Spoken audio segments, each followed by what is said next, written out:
నమస్కారం సార్. ఈ గణేష్ విగ్రహాల స్థాపన మరియు ప్రక్రియ కోసం పోలీసుల సూచన కొరకు ఆన్లైన్ ద్వారా నమోదు చేసుకునే విధానం నేర్పబడును సార్. ఈ క్రింద ఇవ్వబడిన లింకును వెబ్ అప్లికేషన్లో కానీ మొబైల్ ఫోన్లో కానీ చేసుకోవచ్చు సార్. దీన్ని మనం ఓపెన్ చేయగానే ఈ విధంగా హోమ్ పేజ్ ఓపెన్ అవుతుంది సార్. ఇక్కడ అప్లికెంట్ ఫస్ట్ చేయాల్సిన పని click here for online application అనేది ఫస్ట్ది క్లిక్ చేయాలి సార్. చేసిన తర్వాత అప్లికెంట్ నేమ్ ఇక్కడ ఎంట్రీ చేయాలి సార్.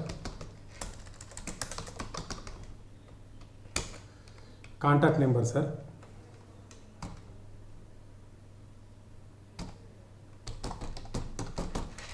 తర్వాత మెయిల్ ఐడి సార్, తర్వాత అప్లికెంట్ అడ్రస్ సార్, తర్వాత ఇక్కడ అసోసియేషన్ నేమ్ సార్, తర్వాత స్పెసిఫిక్ లొకేషన్ అది పండల టెంపుల్ అనేది మెన్షన్ చేయాలి సార్. తర్వాత మనము క్లే గణపతి పిఓపి గణపతి అని మెన్షన్ చేయాలి సార్. గణపతి మన విగ్రహాన్ని హైట్ సార్, తర్వాత మన మండపం యొక్క హైట్ సార్, తర్వాత ఏ రోజు నుంచి ఏ రోజు వరకు చేస్తున్నాం అన్నది నమోదు చేయాలి సార్. ఇక్కడ తర్వాత హౌస్ నెంబర్, ఆ లొకేషన్ హౌస్ నెంబర్ సార్, ఇక్కడ ఆ స్ట్రీట్ సార్, తర్వాత village sir,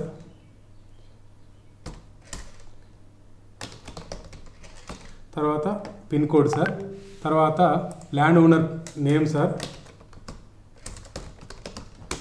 land owner phone number sir, owner address sir, ఇక్కడ డిస్టిక్ సార్, ఏ డిస్టిక్ అనేది సెలెక్ట్ చేసుకోవాలి. తర్వాత ఆ డిస్టిక్ ఉన్న పోలీస్ స్టేషన్ సార్, తర్వాత ఏ రోజు ఇమర్షన్ చేస్తున్నాం అనేది ఆ డేట్ సార్. ఇది మనం బిట్వీన్ డేట్స్ ఏదైతుందో అది సేమ్ ఉండాలి సార్. టైమింగ్ మనం ఎప్పుడు నిమజ్జనం చేస్తున్నాం ఆ టైం సార్. రూటు, ఆ స్పెసిఫిక్ రూటు మెన్షన్ చేయాలి సార్. తర్వాత ఆల్టర్నేట్ రూట్ కూడా చేయాలి సార్. ఇమర్షన్ ప్లేస్ ఎక్కడైతే నిమజ్జనం చేస్తున్నామో ఆ ప్లేస్ సార్. తర్వాత ఇక్కడ క్యాప్చా ఎంట్రీ చేయాలి సార్. తర్వాత ఇక్కడ నెక్స్ట్ అని చెప్పి నెక్స్ట్ అని క్లిక్ చేయాలి సార్. నెక్స్ట్ ఆ తర్వాత Ganesh pandal organisers committee member details కూడా ఇవ్వాలి సార్. ఇవన్నీ కంపల్సరీ 5 పేర్లు ఇవ్వాలి సార్. తర్వాత మోడ్ ఆఫ్ ట్రాన్స్పోర్ట్ ఏ విధంగా మనం ట్రాన్స్పోర్ట్ చేస్తున్నాం అది ఆ డీటెయిల్స్, ఆ వెహికల్ నెంబరు డీటెయిల్స్ అని నేను ఇవ్వాలి సార్. తర్వాత వెహికల్ ఓనర్ అడ్రస్ డీటెయిల్స్, ఇక్కడ వెహికల్ ఫిట్నెస్ సర్టిఫికేట్ అప్లోడ్ చేయాలి సార్. ఇక్కడ next owner sparing hired vehicle యొక్క లెటర్ ఇవ్వాలి సార్. తర్వాత ఈ క్యాప్చా ఎంట్రీ చేసి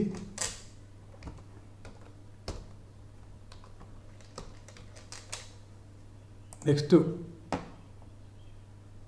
వ్యాలిడ్ వెహికల్ నెంబర్, మనం ఏది తప్పుగా ఎంట్రీ చేసినా కూడా తీసుకోవచ్చు sir. Valid vehicle number entry చేయాలి. తర్వాత ఇక్కడ వాలంటీర్ డీటెయిల్స్ నమోదు చేయాలి సార్. ఇక్కడ వాలంటీర్ డీటెయిల్స్ ఎంట్రీ చేయాలి సార్. తర్వాత name and address of the organiser who responsible for process and immersion, వాళ్ళ డీటెయిల్స్ 4 ఎంట్రీ చేయాలి సార్.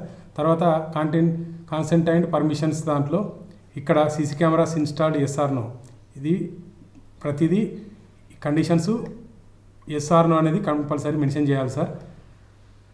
తర్వాత ఇంపార్టెంట్ నోట్స్ కూడా కండిషన్స్ మొత్తం మీరు చదువుకున్న తర్వాత ఇక్కడ టిక్ చేసి క్యాప్చాను ఎంట్రీ చేసి సేవ్ అండ్ జనరేట్ అక్నాలజ్మెంట్ అన్న తర్వాత మీకు అప్లికేషన్ యొక్క నెంబరు జనరేట్ అవుతుంది సార్. మీ యొక్క అప్లికేషన్ నెంబర్ జనరేట్ అయిన తర్వాత ఆ నెంబర్ను ఇక్కడ ప్రింట్ అండ్ అక్నాలజ్మెంట్ దగ్గర మీరు మీ యొక్క రిఫరెన్స్ నెంబరు ఇక్కడ నమోదు చేసి సబ్మిట్ చేయగానే మీ యొక్క అప్లికేషను డౌన్లోడ్ అవుతుంది సార్. దాన్ని ప్రింట్ తీసుకొని సంబంధిత పోలీస్ స్టేషన్లో సబ్మిట్ చేసి పర్మిషన్ కొరకు ఫర్దర్ ప్రాసెస్ చేయాల్సి ఉంటుంది సార్. Thank you sir.